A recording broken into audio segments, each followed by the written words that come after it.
সিরিয়ায় বিদ্রোহীরা যখন রাজধানী দামেস্কে প্রবেশ করছেন, ঠিক তখনই দামেস্ক বিমানবন্দর থেকে একটি ইলিউশন 75 উড়োজাহাজে পালিয়ে যান প্রেসিডেন্ট বাশার আল আসাদ।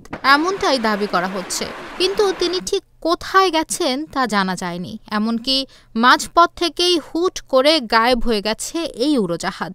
এ কারণে বাশার আল আসাদ মারা গেছেন বলে গুঞ্জনও শুরু হয়েছে। ভারতীয় সংবাদ মাধ্যম ইন্ডিয়া টুডে বলছে, সিরিয়ান এয়ার 9218 ফ্লাইটটি দামেস্ক থেকে উড়াল দেওয়া সর্বশেষ ফ্লাইট বলে জানিয়েছে ফ্লাইট রাডার 24। মাঝপথেই তাদের রাডারের সঙ্গে আর যোগাযোগ হয়নি উড়োজাহাজের। তাতে নতুন করে গুঞ্জন মাথাচাড়া দিচ্ছে। কেউ কেউ বলছেন বাশার আল আসাদকে বহনকারী উড়োজাহাজ মাঝ আকাশে বিধ্বস্ত হয়ে থাকতে পারে। আবার এমনও হতে পারে ওই উড়োজাহাজে হামলা করা হয়েছে।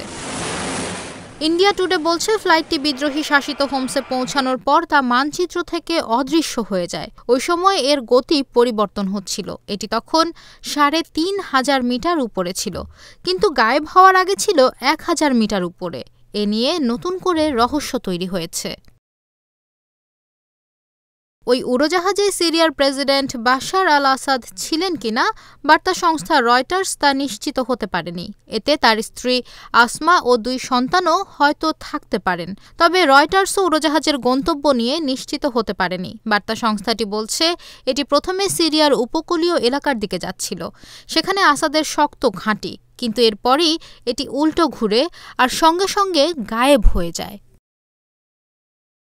বাশার ইরান কিংবা রাশিয়ায় যেতে পারেন বলে ধারণা করা হচ্ছিল, কিন্তু এ ব্যাপারে কোনো তথ্য জানা যায়নি।